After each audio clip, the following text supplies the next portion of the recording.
অঙ্গীকার ব্যক্ত করে আমি আজ বলতে চাই 2024 সালে আমরা যেভাবে স্বাধীনতা অর্জন করেছি, ফ্যাসিবাদকে যেভাবে এদেশের মানুষ বুকের রক্ত দিয়ে তাদের বুকের উপর থেকে উৎখাত করেছে, এটা বাংলাদেশের জন্য দ্বিতীয় স্বাধীনতা।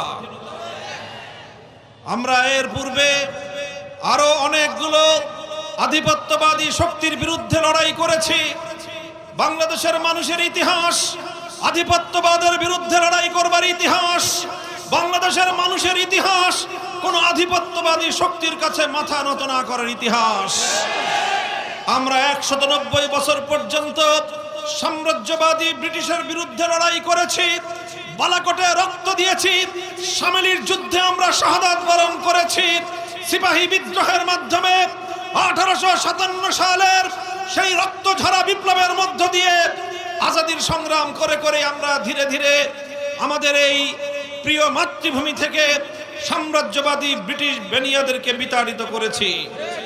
আমরা 19 শতকের গোড়ার দিকে পশ্চিমবঙ্গের দাদাবাবুদের আধিপত্যবাদ থেকে মুক্ত করার জন্য অঙ্গীকার ব্যক্ত করে আমি আজ বলতে চাই 2024 সালে আমরা যেভাবে স্বাধীনতা অর্জন করেছি, ফ্যাসিবাদকে যেভাবে এদেশের মানুষ বুকের রক্ত দিয়ে তাদের বুকের উপর থেকে উৎখাত করেছে, এটা বাংলাদেশের জন্য দ্বিতীয় স্বাধীনতা।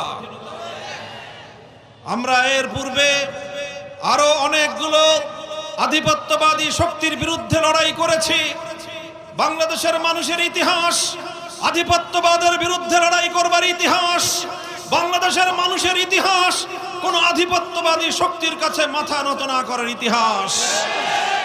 আমরা 190 বছর পর্যন্ত সাম্রাজ্যবাদী ব্রিটিশের বিরুদ্ধে লড়াই করেছি, বালাকোটে রক্ত দিয়েছি, শামেলির যুদ্ধে আমরা শাহাদাত বরণ করেছি, সিপাহী বিদ্রোহের মাধ্যমে 1857 সালের সেই রক্তঝরা বিপ্লবের মধ্য দিয়ে আজাদির সংগ্রাম করে করে আমরা ধীরে ধীরে আমাদের এই প্রিয় মাতৃভূমি থেকে সাম্রাজ্যবাদী ব্রিটিশ বেনিয়াদেরকে বিতাড়িত করেছি।